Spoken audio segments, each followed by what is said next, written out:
दोस्तों, आज आप लोगों के सामने फिर एक मरतबा हाजिर हुआ आप लोगों का अपना भाई सिकंदर स्टार। तो सिकंदर स्टार की ट्रेडिंग्स एम्पायर के अंदर खुशामदीद तमाम दोस्तों को। आज हम लाइव मार्केट का एनालिसिस करेंगे।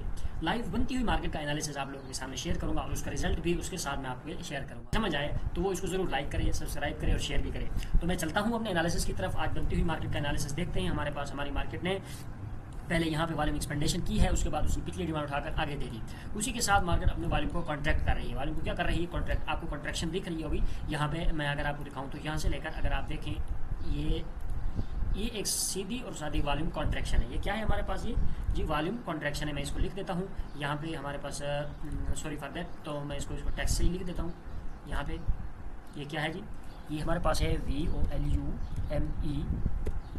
Volume contraction.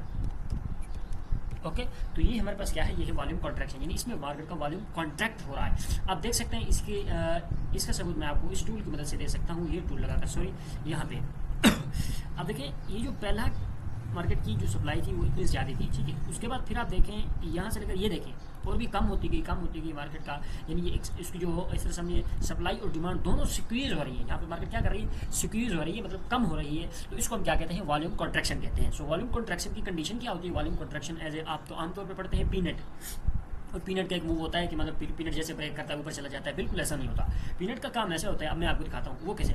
वो ऐसे होता है कि यहाँ पे ना हमारे पास देखिए, जैसे ये पीनट बना हुआ है, तो इसकी जो कंडीशन हमारे पास लागू होगी वो ये होगी कि यहाँ से अगर मैं इसको पीनट बनाऊँ यहाँ से, तो अभी तक इसका जो मूव है वो नहीं आया, मतलब इसका जो इस तरह समझिए ब्रेकआउट या ब्रेकडाउन नहीं हुआ। अब जिस साइड ये ब्रेकडाउन या ब्रेकआउट करेगा तो फिर उसके बाद हम इसका क्या ले सकते हैं? इसका फैसला ले सकते हैं कि ये किस साइड जाएगा। सो इसलिए अभी फिलहाल के लिए जो हमारा एनालिसिस होगा वो ये है कि अगर ये हमारे पास असल में इसको करना तो ऐसा ही चाहिए। अभी जहाँ मार्केट है ना, यहाँ से अगर ऊपर जाना चाहे थोड़ी सी जाके उसके बाद यहाँ ब्रेक करे, ब्रेक करने के बाद यहाँ पे ऊपर चली जाए। एक कंडीशन हमारे पास ये होगी, एक कंडीशन हमारे पास ये होगी। ये कंडीशन मैं साइड पर रखता हूँ। अगर मार्केट नीचे की साइड आपको ब्रेकआउट देती है, अब ये डिमांड कितनी देगी? ये वाली जो इसके पीछे वाली डिमांड होती है, नहीं इसको कॉपी पेस्ट करके यहाँ पे लगा देंगे। तो अब अगर इस तरह होता है कि ये हमारे पास जो है ना ऊपर की साइड ब्रेकअप दे दे, मतलब इस तरह ब्रेकअप दे दे, तो ब्रेकअप देने के बाद मार्केट नीचे की तरफ आएगी।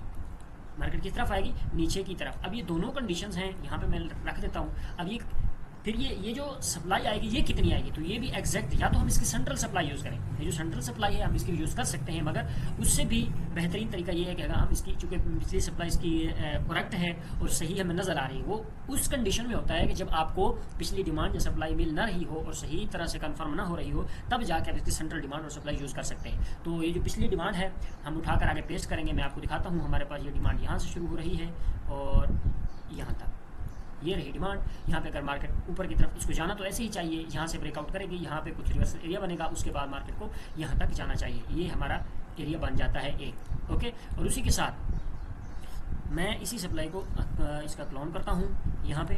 ओके, तो अगर नीचे जाती है मार्केट तो यहाँ से हमारे पास इसका जो ब्रेकअप आएगा उसके बाद ये हो सकता है अब उसका रिवर्सल जो है यहाँ पे आए, तो यहाँ से ये इसकी सप्लाई आएगी। अब ये इसकी